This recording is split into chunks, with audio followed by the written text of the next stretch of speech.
This is the story of a man named Stanley.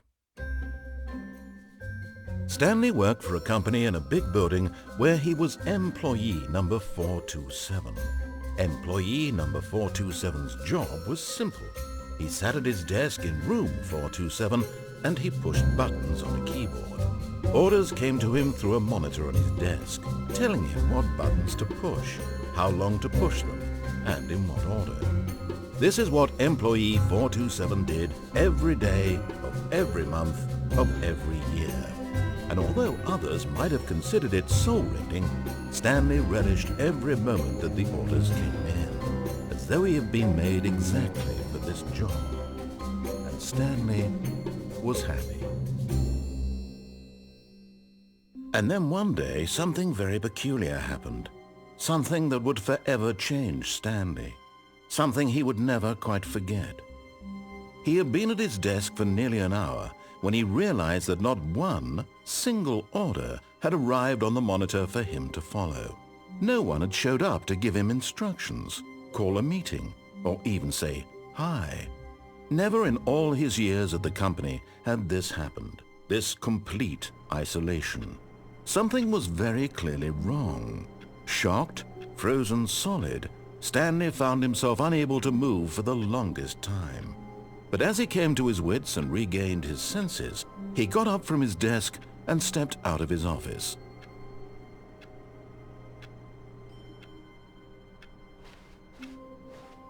All of his co-workers were gone.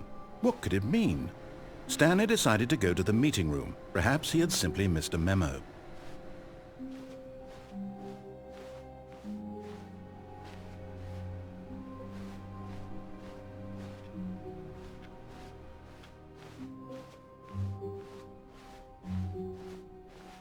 When Stanley came to a set of 2 open doors, he entered the door on his left.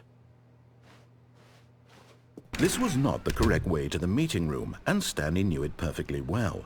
Perhaps he wanted to stop by the employee lounge first, just to admire it.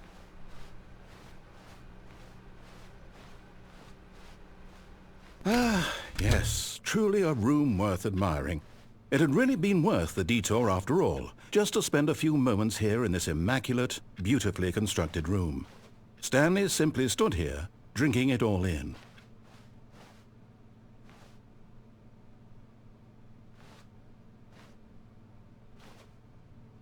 Yes, really, really worth it being here in the room.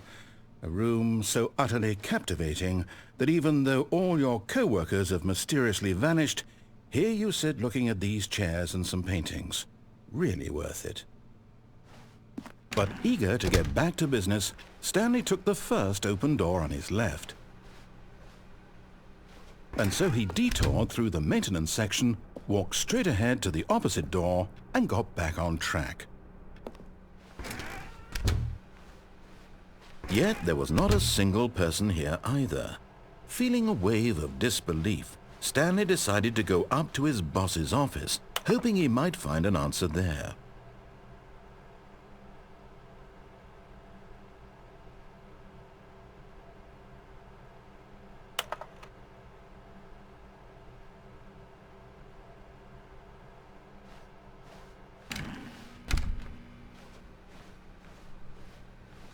Coming to a staircase, Stanley walked upstairs to his boss's office.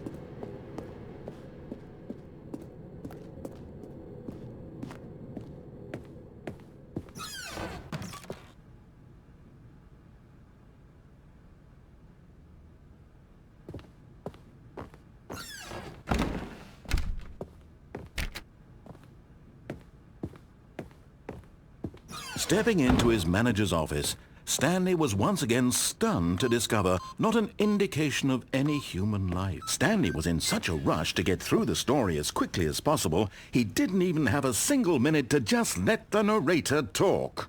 That kind of anxiety isn't healthy, so he relaxed for a few moments with some calming New Age music.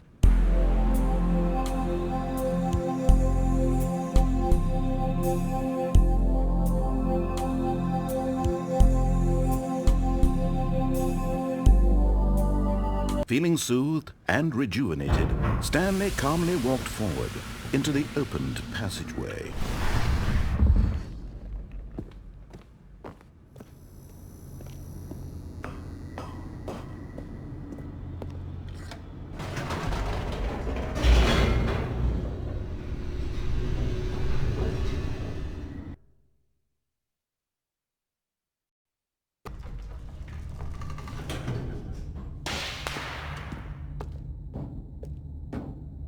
Stanley walked straight ahead through the large door that read Mind Control Facility.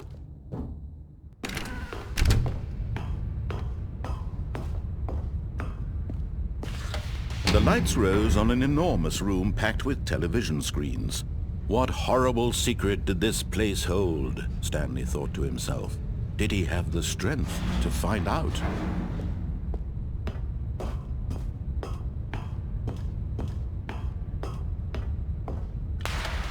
Now the monitors jumped to life, their true nature revealed.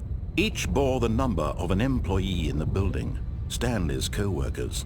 The lives of so many individuals reduced to images on a screen, and Stanley, one of them, eternally monitored in this place where freedom meant nothing.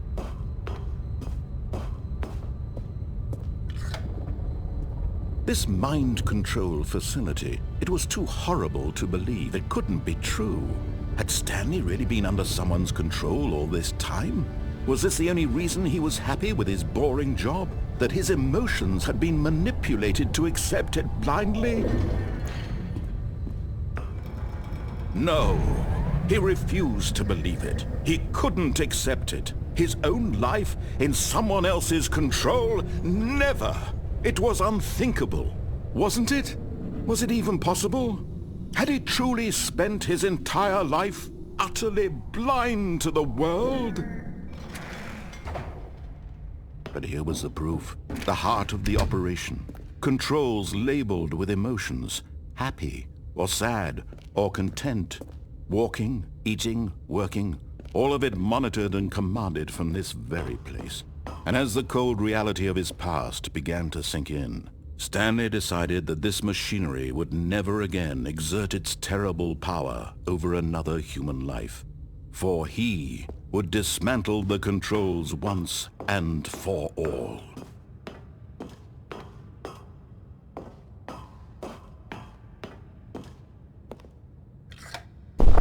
Oh, Stanley, you didn't just activate the controls, did you? After they kept you enslaved all these years, you go and you try to take control of the machine for yourself. Is that what you wanted? Control? Oh, Stanley, I applaud your effort, I really do. But you need to understand, there's only so much that machine can do. You were supposed to let it go, turn the controls off, and leave. If you want to throw my story off track, you're going to have to do much better than that. I'm afraid you don't have nearly the power you think you do. For example, and I believe you'll find this pertinent, Stanley suddenly realized he had just initiated the network's emergency detonation system. In the event that this machine is activated without proper DNA identification, nuclear detonators are set to explode, eliminating the entire complex. How long until detonation then? Let's say, 2 minutes. Ah, now this is making things a little more fun, isn't it, Stanley?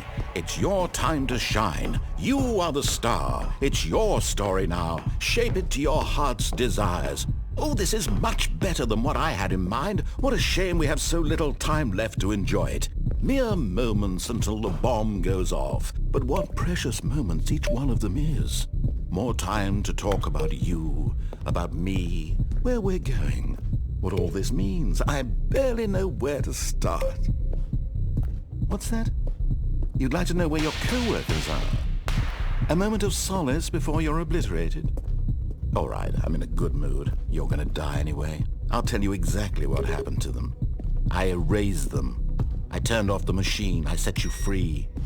Of course, that was merely in this instance of the story. Sometimes when I tell it, I simply let you sit there in your office forever, pushing buttons endlessly and then dying alone. Other times, I let the office sink into the ground, swallowing everyone inside, or I let it burn to a crisp. I have to say this, though. This version of events has been rather amusing. Watching you try to make sense of everything and take back the control wrested away from you, it's quite rich. I almost hate to see it go. But I'm sure whatever I come up with on the next go-around will be even better. My goodness, only 34 seconds left. But I'm enjoying this so much. You know what? To hell with it. I'm going to put some extra time on the clock, why not? These are precious additional seconds, Stanley. Time doesn't grow on trees. Oh dear me, what's the matter, Stanley? Is it that you have no idea where you're going or what you're supposed to be doing right now? Or did you just assume when you saw that timer that something in this room was capable of turning it off? I mean, look at you. Running from button to button, screen to screen, clicking on every little thing in this room. These numbered buttons, no, these colored ones. Or maybe this big red button, or this door. Everything, anything, something here will save me. Why would you think that, Stanley? That this video game can be beaten? Won? Solved? Do you have any idea what your purpose in this place is?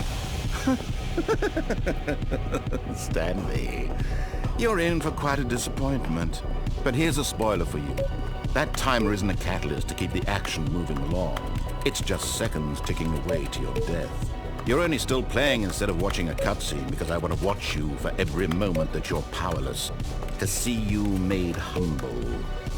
This is not a challenge. It's a tragedy. You wanted to control this world, that's fine. But I'm going to destroy it first, so you can't. Take a look at the clock, Stanley.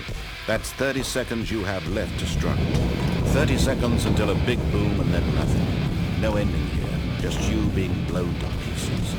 Will you cling desperately to your frail life, or will you let it go peacefully? Another choice. Make it count. Or don't. It's all the same to me, all a part of the joke. And believe me, I will be laughing at every second of your inevitable life from the moment we fade in until the moment I say, happily ever up.